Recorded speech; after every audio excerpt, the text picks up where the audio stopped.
بسم اللہ الرحمن الرحیم. ناظرین السلام علیکم.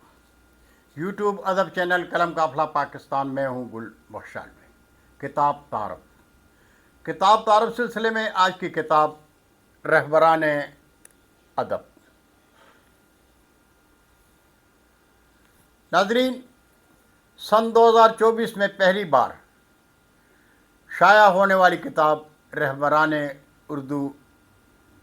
ادب کی مصنفہ روزینہ فیصل کا کہنا ہے کہ عہد حاضر کے وہ عظیم شعراء و ادیب جو نہ صرف ادیب و شاعر ہیں بلکہ رہبران ادب بھی ہیں. ان کی زندگی میں ان کو سراہا جانا ہی ان کی علمی اور ادبی خدمات کا اعتراف ہے. رہبران ادب کی اشاعت کا اہتمام فاطمہ شیرانی نے کیا ہے، جبکہ عمارہ خانم ایڈوکیٹ مصنفہ کے قانونی مشیر ہیں. انتصاب روزینہ فیصل نے اپنے والدین، اساتذہ اور اپنے ہم سفر کے نام لکھا ہے. یاسر پبلیکیشن لاہور سے شائع ہونے والی کتاب رہبران ادب کی قیمت 1000 روپے ہے.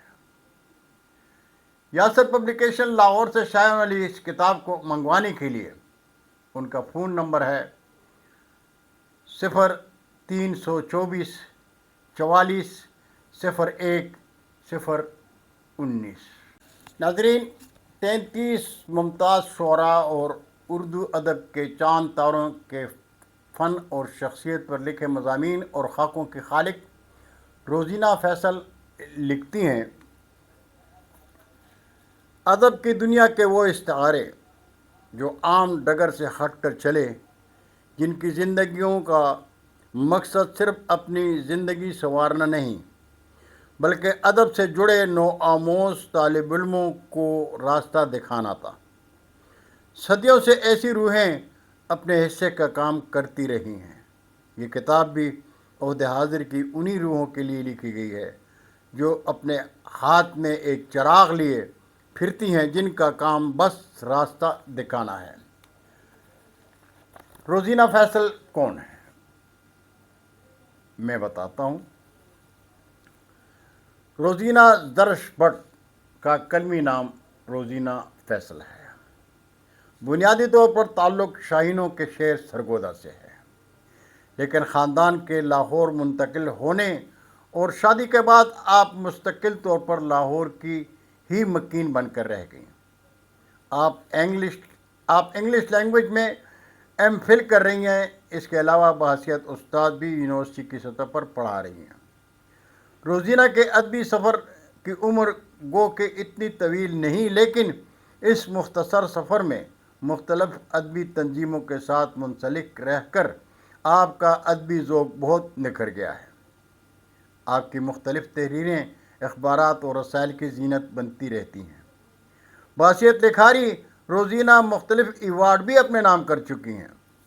رہبران ادب روزینہ کی ایسی منفرد تخلیق ہے جس میں ادب کے فروغ میں پیش نہ صرف نامور ادیبوں کا تذکرہ ہے بلکہ ادب سے جڑی ایسی ہستیوں کا بھی ذکر ہے جن کی ادبی خدمات کو آج تک کسی بڑے ادبی پلیٹ فارم پر نہیں سراہا گیا.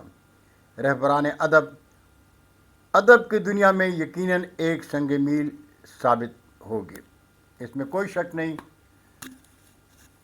روزینہ فیصل کی یہ تصنیف قابل تعریف اور قابل تحسین ہے، اس لیے بھی کہ اس میں مجھ ناچیز کو بھی شامل کیا گیا ہے، میری ادبی خدمات کا بھی اعتراف کیا گیا ہے. اور میں اس بات سے اتفاق کرتا ہوں کہ بڑے شہروں سے دور مضافات میں اردو ادب کی خدمات قابل تحسین ہیں، قابل تحسین کردار ہیں، قابل تحسین لوگ ہیں جو اردو ادب سے محبت کرتے ہیں، لیکن ان کی رسائی بڑے بڑے اداروں تک نہیں جو قومی ادارے کہلاتے ہیں. جانے وہ کس بنیاد پر ادیبوں، شاعروں اور قلم کاروں کو نوازتے اور سراہتے ہیں. بہت شکریہ ناظرین. کتاب تعارف کے لیے صرف ایک کتاب ارسال کیا کریں. واٹس ایپ پر اپنی کچھ تصاویر بھی پوسٹ کر دیا کریں تاکہ رپورٹ کی خوبصورتی ہو۔ برقی رابطے میں انشاءاللہ پھر ملاقات ہوگی۔ جاتے جاتے درخواست ضرور کروں گا کہ میرے چینل کو سبسکرائب کر کے دوستوں کے ساتھ شیئر کریں اور چینل کی گھنٹی ضرور بجائیں۔ اللہ ہم سب کا حامی و ناصر ہو۔ اجازت چاہوں گا۔ اللہ حافظ۔ اردو ادب زندہ باد۔